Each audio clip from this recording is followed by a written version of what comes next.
बच्चों, इस वीडियो में हम लोग क्लास 7 ज्योग्राफी के तीसरे चैप्टर हमारी बदलती पृथ्वी इसके प्रश्नोत्तरों को करने वाले हैं। चलिए देखिए, इसमें पहला प्रश्न कह रहा है निम्नलिखित प्रश्नों के उत्तर दीजिए। क नंबर में है प्लेटें क्यों घूमती है। तो इसका उत्तर लिखेंगे हम लोग कि पृथ्वी के अंदर पिघले हुए मैग्मा की गति के कारण प्लेटें धीरे धीरे घूमती है। ख नंबर सवाल है आपका, बहिर्जनित एवं अंतर्जनित बल क्या है। तो इसका उत्तर लिखेंगे हम लोग कि अंतर्जनित बल वे बल हैं जो पृथ्वी के आंतरिक भाग में उत्पन्न होते हैं, जैसे ज्वालामुखी और भूकंप।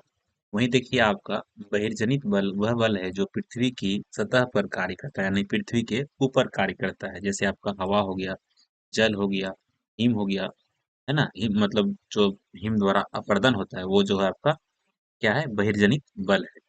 तीसरे सवाल को देखते हैं। तीसरा सवाल है आपका, अपरदन क्या है ना। तो इसका उत्तर देंगे हम लोग कि अपरदन वह प्रक्रिया है जिसमें जल, हवा और हिम जैसे प्राकृतिक घटक पृथ्वी की सतह को काटते और घिसते हैं। तो ये आपका क्या हो गया, अपरदन।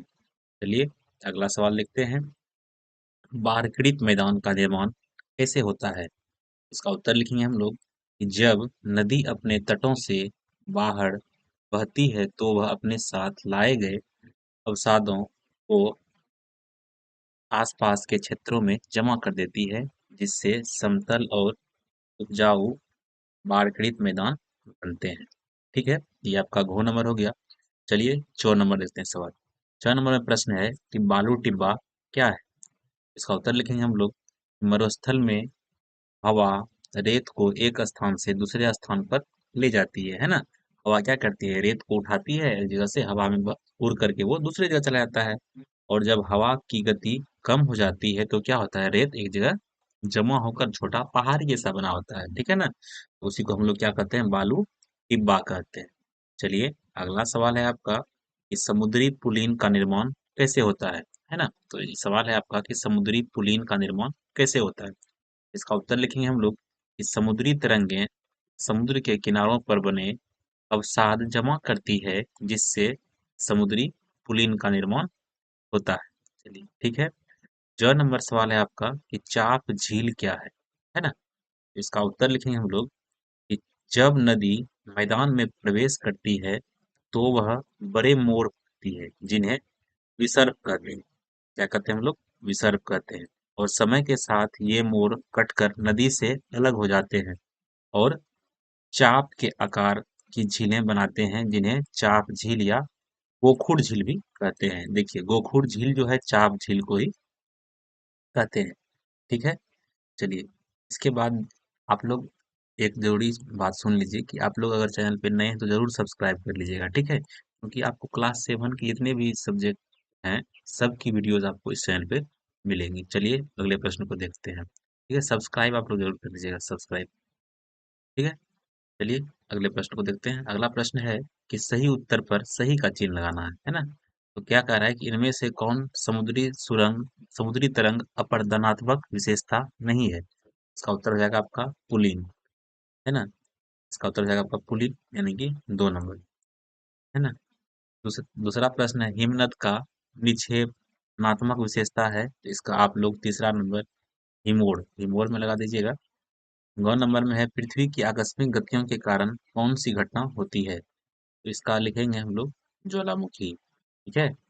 इसके बाद छत्रक शैलें पाई जाती है। छत्रक शैलें कहाँ पाई जाती है। इसका हम लोग देंगे रेगिस्तान में। छत्रक शैलें कहाँ पाई जाती है, रेगिस्तान में। चाप झीलें पाई जाती है। चाप झील कहाँ पाई जाती है, तो चाप झील पाई जाती है आपका नदी घाटी में। चलिए अब मिलान करने के लिए है कि स्तंभों को मिलान कर सही जोड़े बनाना है ना। तो हिमनद का हम लोग मिलान कर देंगे तीसरे नंबर में, जो था बर्फ की नदी।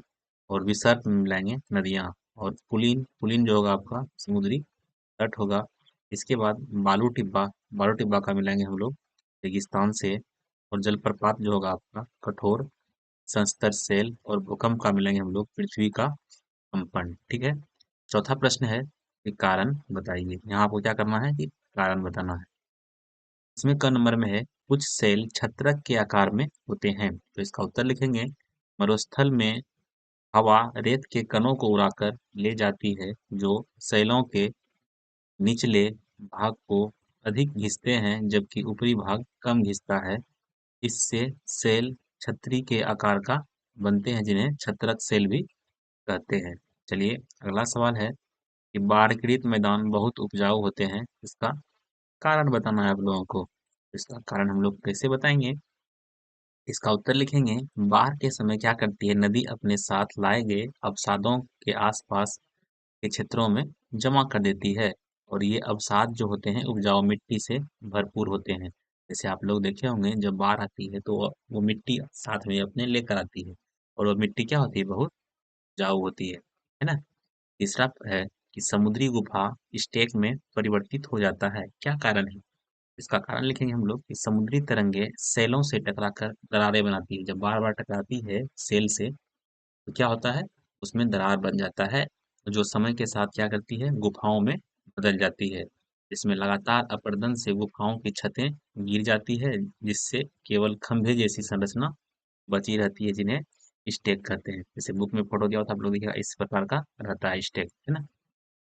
तीसरा प्रश्न, अरे चौथा प्रश्न है आपका कि भूकंप के दौरान इमारतें गिरती है ना। इसका क्या कारण है? तो भूकंप के दौरान पृथ्वी की सतह पर कंपन होता है जिससे इमारतें हिलती है और यदि वे भूकंप रोधी नहीं होती है तो गिर जाती है। चलिए यहाँ आपका सारा प्रश्न समाप्त हो गया है। चैप्टर 3 का। आप लोग चैनल को सब्सक्राइब जरूर कर लीजिएगा।